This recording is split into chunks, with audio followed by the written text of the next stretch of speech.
Hello everyone, this is Chetan here. I'm your host for the Monk Realty Show, and today we are back with another episode of Monk Realty Show. And today we have Mr. Sam from Malaysia.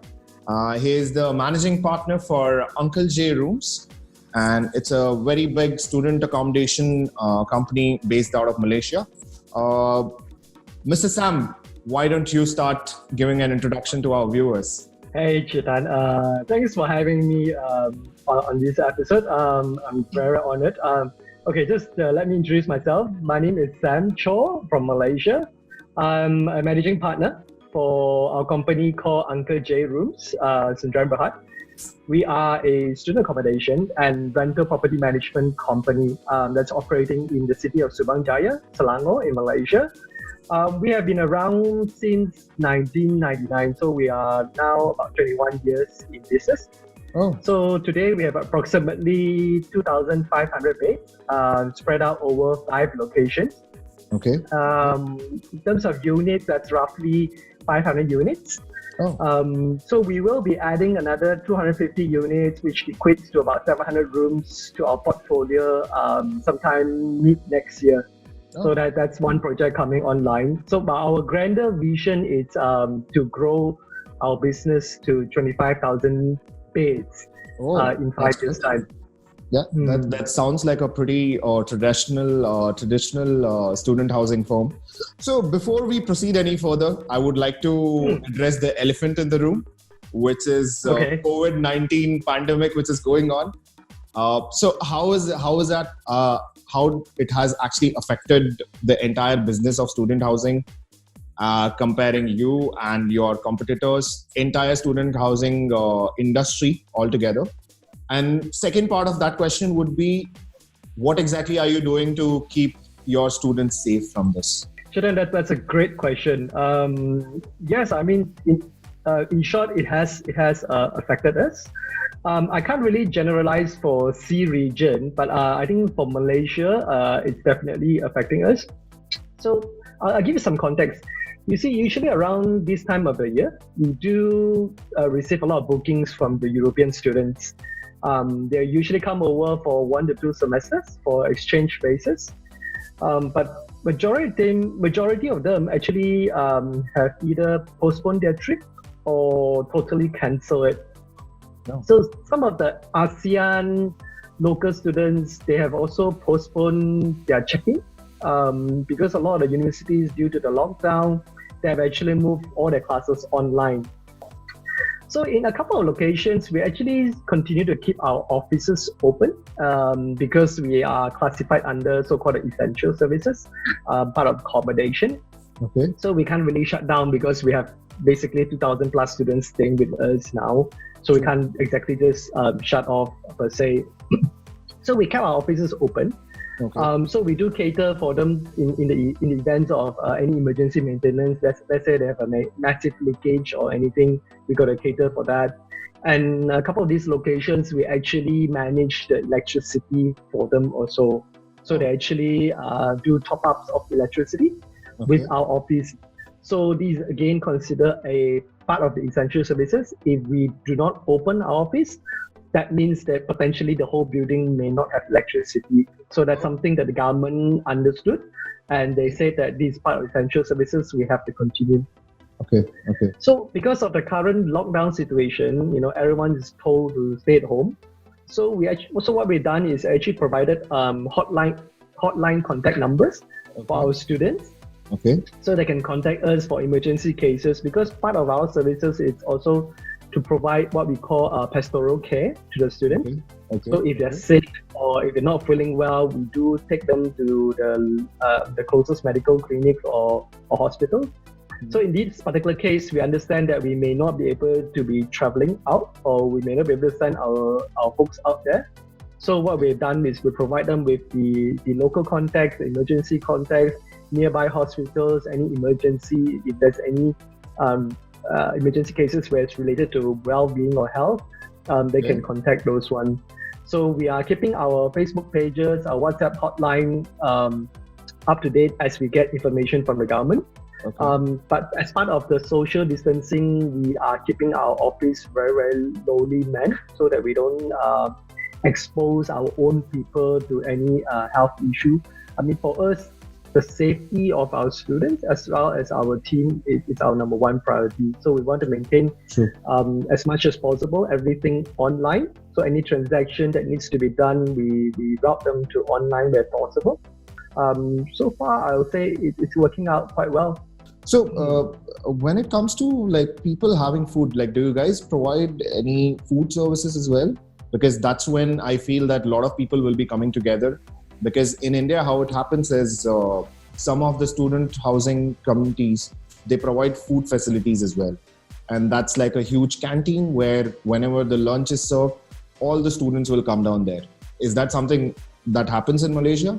And if yes, then how are you like actually tackling that issue? Most of our accommodation doesn't provide canteen style type of food. But we do have cafes, small scale restaurants at most of the locations that we operate. Okay. So those restaurants are allowed to be open. We do have food deliveries that also are allowed. So typically the students will order those food deliveries to be sent to their locations. And also groceries, the hypermarkets, they are allowed to be open. So we do provide them with a list of all the online groceries that they can purchase from, which provide deliveries to their location. I think the only issue is potentially there may be some delay. As you know, especially with the lockdowns, there's always panic buying, and you end up having shortage of goods. True. It's just that we need to like get all together and take care of this, and it's just that you need to stay at home. Don't board all the supermarkets and buy as much as possible. You don't have to do that. There is no necessity for that. And let's hope that we tackle the pandemic as early as possible, because it's hitting all the businesses everywhere. So let's hope for the best. I would like to understand more about the UJ rooms. Like when did you guys started, and how does it operate? How many cities you guys are in? So can you give me a bit more information about that? Okay, let me give you some background. We actually acquired this particular business, UJ Hostel, back in 2015. But the business has been around since 1999. But when we acquired over, the business was pretty much run down, and it was only providing very little services, and it was only operating in one location, and they were having about 250 beds. So since 2015, we have taken over. We have added in a lot of services, including our renowned guardianship, our pastoral care. We also provide free transportation for those students who are staying with us, who are studying a bit further away. So because of that, and then over the past 5 years, we have actually done a couple of joint ventures, and recently a mergership with one of our biggest competitor. So today we are roughly, as a group, 2,500 beds, and we are looking to continue to grow that. But since 1999 till now, we have been, servicing over, I would say, easily 30 to 40,000 students from all over the world.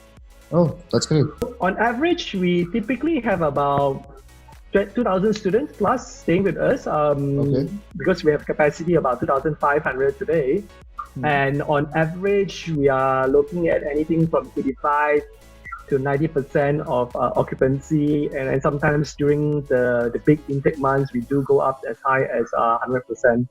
So if you have to give me a tenancy split, let it be male, female, depending on regions, can you just give me these numbers?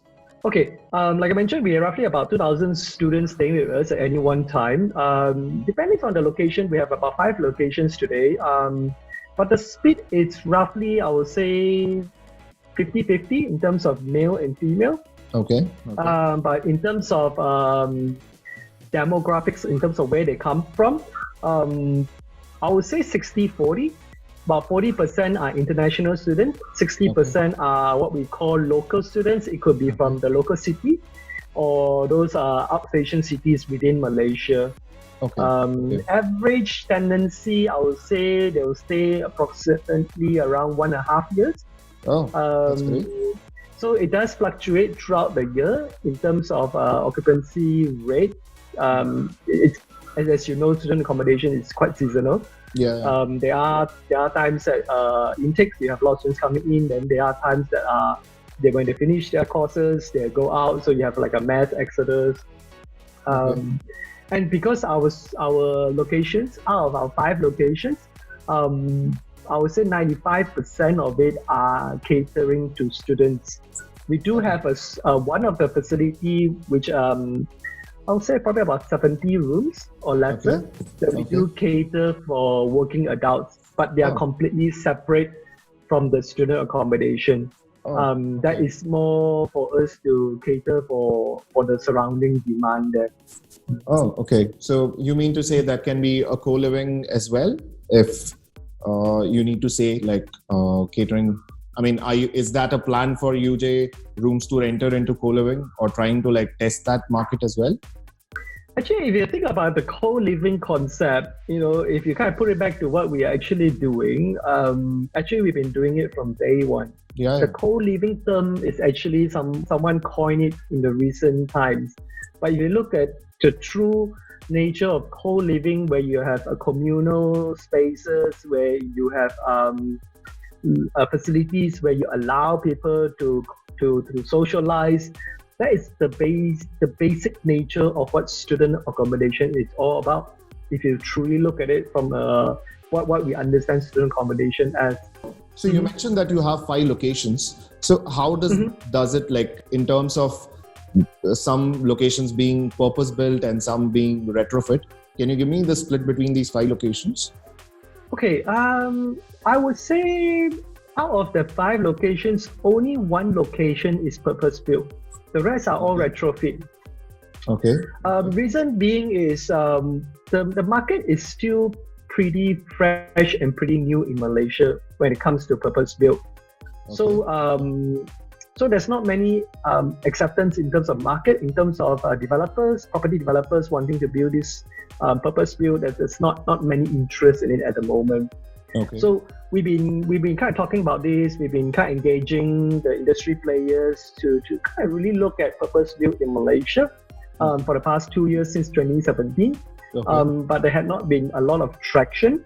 Okay. So what we wanted to do was we wanted to kind of prove a point to say that purpose built works and it can be done in Malaysia. Okay. So to do that, instead of waiting for someone and pleading someone to build one, what we've done was we went out, got some minimal funding, and we actually built one ourselves. So today we do have one, what we call a purpose-built student accommodation. It's about 64 rooms only, but it's purely a communal space where you have a communal kitchen, a social living space, a lounge. So all the facilities that you can come to expect from student accommodations, like what you see in Australia, what you see in UK, this is what we've done, but it's in a much smaller scale. Again, it's more for us to do, to prove a point to the developers to say that it can be done. Oh, so since you have 1 purpose-built facility and you have 4 retrofit, in terms of ROI, can you give me some numbers? What is the ROI you are getting when you look at the purpose-built facility and when you look at the retrofit? Okay, our numbers probably a bit skewed because we've been starting off with retrofit all this while. The purpose-built was only built a couple years back only. But if you look at it from a purely ROI standpoint, of course, the ROI of the retrofit is doing much better. Because if you compare that to the property price back then, the investors who invested in those retrofit properties versus what they are getting in terms of rental return, they'll definitely get higher.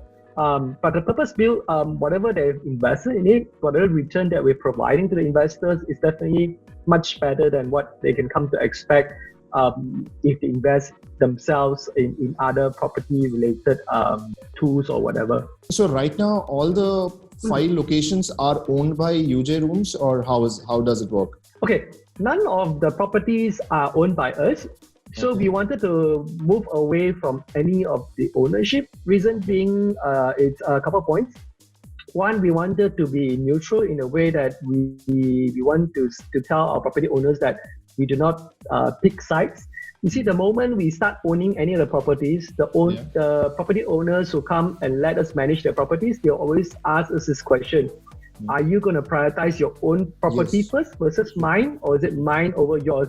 And how do you differentiate that? So to avoid all of those, we never own any of the property. Okay. But having said that, a lot of our property investors today are the group of investors that we have created. Oh, okay. So these are the group of people that have followed us. So wherever we go and we want to invest in a new location, we work with the property developers, take up some units from a bulk purchase standpoint, talk to our investor to say that, hey, we managed to get this deal. Are you guys interested?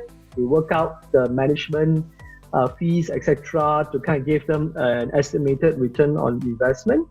Okay. Then typically these are the group of people, because they already enjoy the ROI, the good ROI that we've been providing to them. They typically will continue to invest in new locations that we get into. That's pretty great, actually, creating a group of investors who know that you will be taking a good decision which will be in favor of them. That's actually a pretty great move. Mm-hmm. So what is the split you do, like when you're working with landlords or property owners? What is the split that you do? Let's take one single room, and then you can give me a split on that. How much goes to the owner and how much is kept by UJ Hostels, and how much, like, when it comes to operations wise, how much do you incur operational expenses? If you don't mind, in terms of percentage, that'll be really helpful. Okay, typically, it also depends on the properties, but in general, anything that is apartment or condominium that is a bit newer, maybe 3 years or below, we will take anything from 12 to 15%. Okay. Anything that is of older age and maybe landed property, then we'll take anything from 15 to 20%. Okay. Reason being is we take a higher percentage for the older property is because the frequency of maintenance tends to be higher. Okay. Whereas the newer property, the frequency of maintenance is it's lower. It's more about changing light bulbs and maybe some pipe leakages, aircon not cold.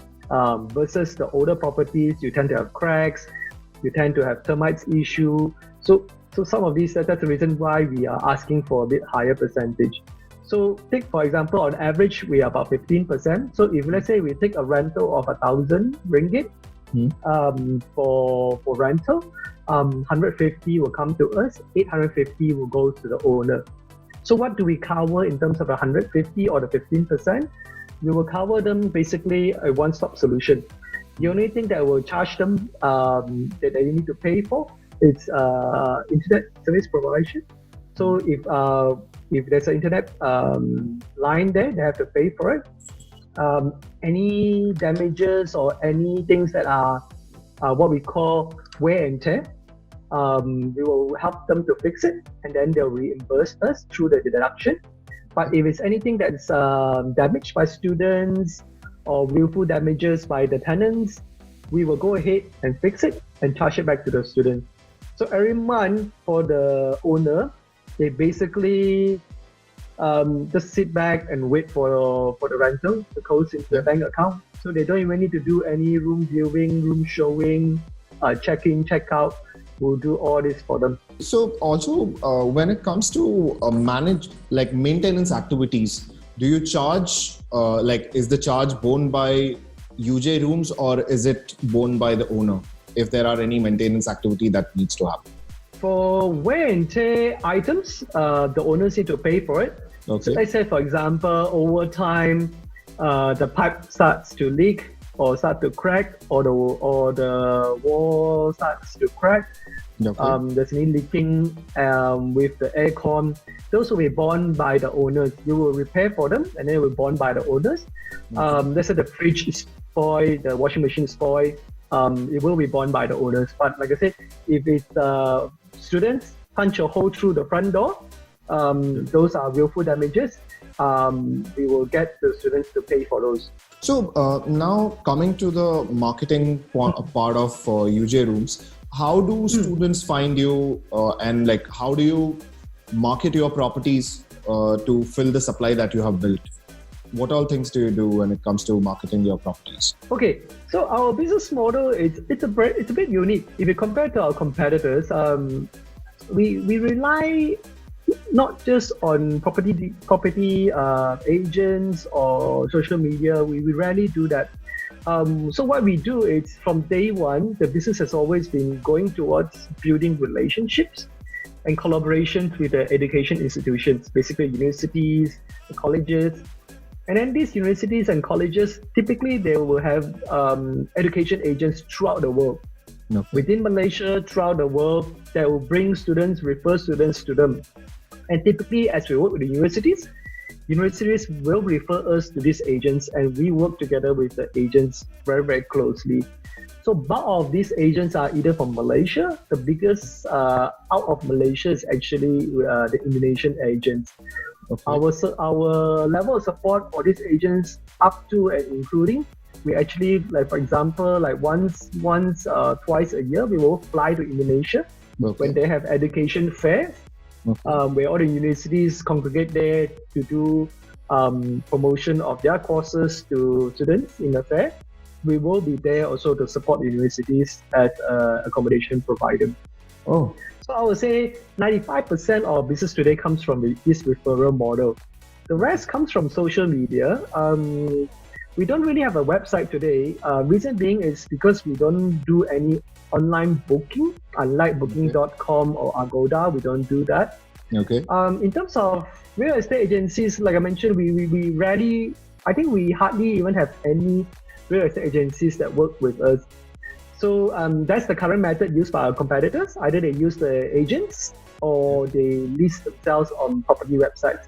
So for us, we maintain our Facebook site, our Instagram site. So we went totally the opposite route. Okay. And then some of the universities in Malaysia, we actually have official agreements with them. Some of these, we are actually the official off-campus student accommodation for the universities. Oh. Yeah, so for us at this moment, I can safely say that we do have more demand than we can able to get supply. So the speed of getting the supply is becoming a roadblock for us now. That's the reason why we're starting to work a lot closer with property developers to look at how do we move forward and build more purpose-built student accommodation in Malaysia, so that as we get increase in the demand, we'll have supply readily available. So you mean to say that in upcoming years, there is going to be a huge demand. So for that, there has to be a supply built. I would say the supply the demand will continue to grow.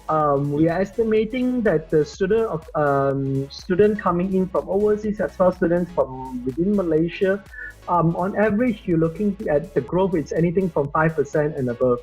But our growth of supply in terms of our units, we are not able to grow that fast today because we are working with one-to-one property owners, and to us that is too slow. So what we have done is today we're working with a few property developers that they are interested and they are committed to build purpose-built student accommodation in Malaysia. So over the next 4 to 5 years, you will see a lot more of this popping up in Malaysia that are purpose-built student accommodation, and chances are we are the property management company working on it. That's great. That's great to hear. You also, so I would like to go back to the word when you mentioned that you have been doing co-living from day one. So of course, co-living comes with a community aspect. Now, what exactly does UJ Rooms do to engage its community, and what all things are done? And can you just give me a bit more about what kind of community that UJ Rooms has? Okay, that is actually one of our strengths and one of our differentiation points. You see, many of our competitors, what they do is they purely just provide accommodation, or they act as a middleman, or providing a space. But for every location that we get into or we operate, typically we wanted to make sure we're able to control as much supply as possible in one location to make it financially feasible. But it also allows us to have a stronger influence over the building management's office. What does that mean? With this type of influence or control, we can actually influence what amenities, what service to be built or retrofitted in the building. You see, when a property developer develop or build a building, typically they have residents or their families in mind. So they probably have a small gym, a big children playground, small little common area. Those are not going to work very well with student accommodation. So what we've done is when we take over this place, we'll start to change some of these. For example, I'll give you an example. One of the location recently, we have took one of the study pavilion or the common area and convert that into a gym. So the gym today versus what was originally built is 3 times the size. And then we took one of the common area that previously was just empty pavilion space for someone to sit and have tea. We glass up that whole place up, put in aircon, and we make that into a study lounge for our students. And then certain areas, we also bring in what we call our co-living space. We bring in things like cinema rooms, game rooms.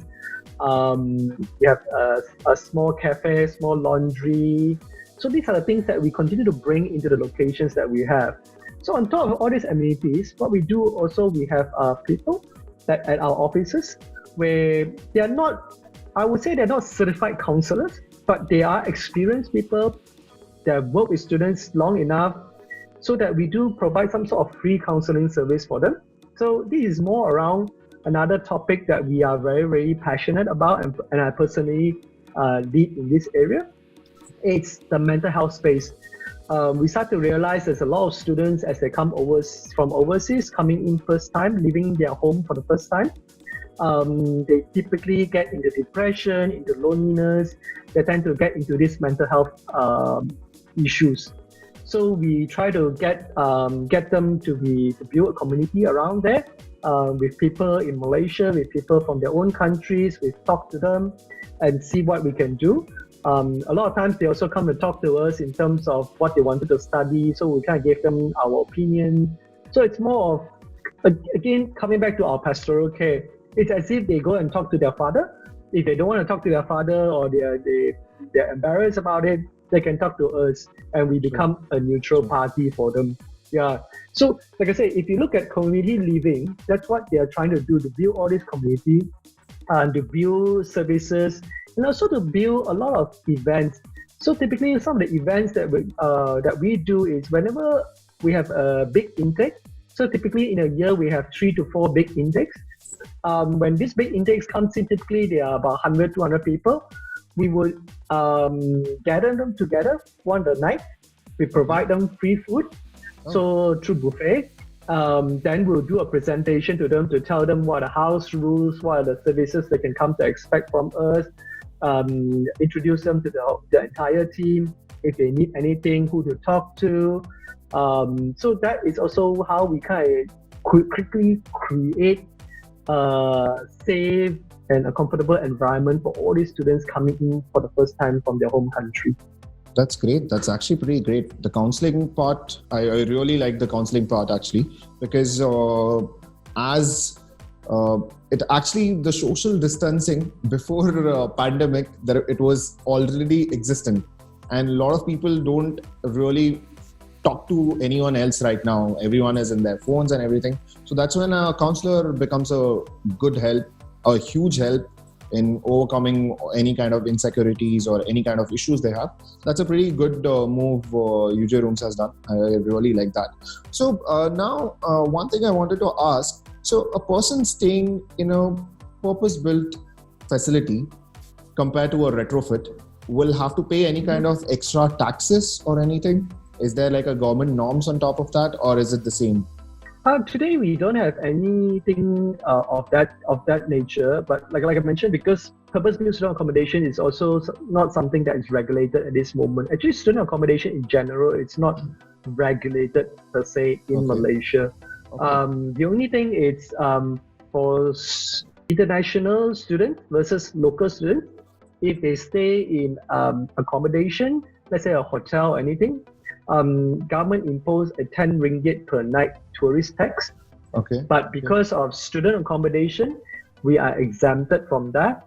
So because of that, the students actually no difference. They don't pay anything more premium or anything staying in PBSA versus the normal rooms. Okay. So now, if you have to give me a split between students staying in university provided housing and compared to a private student housing places, so what will be a percentage split if you have to give me that? My estimate is probably around the 50-50 mark. Reason being is we do have a lot of public universities, the local public universities, where they do provide large quantity of on-campus accommodation. But from the private ones, not many of them are providing that, but there are a handful where they do invest in small quantity of on-campus student accommodation. But what we understand from all these universities in general, almost none of them make money from their on-campus student accommodation. It's typically a cost center for them. So for them, there's not much of an incentive for them to have on-campus student accommodation, except doing it out of a necessity, out of a basic requirement they need to provide. Otherwise, students would not choose them as a potential place to come to study if they realize that they don't even have any on-campus accommodation. Okay. So before moving on to our next round, I have one final question for you. Where do you see the student housing market in the coming years? Moving forward, you will see a lot more purpose-built student accommodations going to mushroom up, especially in Malaysia. I'm seeing Singapore is also putting a lot of effort into this. They do have companies and they do have so-called consultants that are talking about this. But for them, they are more looking at it from an investment standpoint because of their scarcity of land and because of their nature of their university market. But in terms of even in Malaysia, as we kind of promote this purpose-built student accommodation, most of the interest that we're hearing in terms of investment are coming from Singapore or China. But if you look at from a Southeast Asia region, in terms of student hub, not many locations actually has that many or that established or that experience in having education hub as probably as old as Malaysia. So if you look at even Thailand, Vietnam, Myanmar, Indonesia, they do have pockets here and there. And a lot of these universities are also pretty new. They are just starting to start up. So in terms of student accommodation, probably none over there. Or probably even if they have is more of private managed, more of just normal rentals by private owners. So for me, I think the market, the epicenter, if you really look at it, it's still going to be in Malaysia for at least a good 5 to 10 years time. Oh, that was a really good session. So now we have something fun which we ask a lot of our new guests. So these are some fun questions we try to ask to understand more about them and their life and everything. So my first question is, can you tell me one funny incident that ever happened in your student housing facilities, which you still remember and you keep laughing about it? There was this recent case. One of the students was requesting for us to replace their cooking gas cylinder. So in Malaysia, cooking gas is not piped in, so you need to buy it in gas cylinder. Okay. So being a foreign student, so he wasn't aware that it cannot be refilled, one, and then secondly, he doesn't know what's the name of the gas cylinder. Okay. So because we have a WhatsApp chat group for every unit that we manage. Okay. So he dropped a message in the group chat to saying that, hey, can I have my balloon refilled? So I was puzzled. I was asking him, what do you mean by a balloon? So I was asking my guys, I said, did you guys sell him a balloon or did you guys give him a balloon or anything? So now my guy said, no, we never gave him any balloon. So I asked him, hey, can you send me a picture of this balloon? What are you talking about? Then he sent me a picture of the gas tank. You know, when I look at it, I almost fell off my chair. So I politely tell him, I say, hey, this is a gas cylinder, it's not a balloon. No problem. We'll find someone to replace it for you. That's pretty funny, actually. Yeah. So, moving on to the next question. if not Malaysia, which country would you have been starting your student housing from? I would say probably Australia. Australia is a good market. Even it's a very established market today. Okay. I felt that we have a unique value proposition that we're able to provide. That can provide a very differentiated experience to the student. I pretty much grew up there. I did my studies there. Oh. So I'm kind of familiar with Australia. So I know what's the market it's like, and my personal experience as a student there, renting a room from a property agent. So I felt that today they do have some so-called PBSA, also retrofitted PBSA. They take condominiums, apartments, and make it into student accommodation. Okay. If you compare the Caucasians versus Asians, I think the Asians to a large extent will still have a lot of the familial touch, a lot of the people touch compared to the Caucasian. I felt with that and with our understanding of how Asians, millennials think and millennials act like, we felt that we were able to provide a much differentiated service compared to what Australians can. So I would look at Australia potentially a market for us to get into maybe sometime in the future. Now, moving on to my last question, top books related to real estate that you would like to recommend to our viewers? Okay, for me, I would actually, rather than books, I would actually recommend if anyone interested to look at this particular industry, look at what UK and Europeans have done in this space, especially in the past 2 to 5 years. They've been talking about student accommodation for the past 5 years or so, but only really spikes up significantly in the past 2 years. And it is very fluid. Changes are happening as we speak. Every week I look at some of the new projects that are launching, and they're also talking about today merging of co-living concepts, standalone co-living space with student accommodation. They actually have a new term for it. They actually previously they called purpose-built student accommodation. Today they're calling it purpose-built social living. Instead of PBSA, they're calling it PBSL. So they're calling another new term to it. Okay. Yeah. So many markets in Asia is also eyeing this particular industry. So I think China itself, it's also explosive in this market, but it's a separate story altogether. There is more of a local play. Yeah. So for me, we're living in a time where books is kind of unless it's an autobiography, is less relevant compared to the information that we can get from the internet. I'm not saying that books are not relevant. Definitely, certain topics they are still. But for me, I will go to the internet.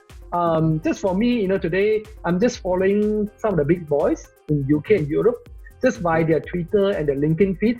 I've learned so much from them, and what they do, what are topics that they covered. It's just a very, very fluid, very dynamic, very up-to-date information that you can just get from them. So anyone interested, I recommend just look at this. You can learn a lot from it. That's great, Sam. It was really great having you on our show, and we look forward to UJ rooms becoming bigger and bigger, not just in Malaysia, maybe across Southeast Asia. And we wish you all the best, and we'll meet you soon.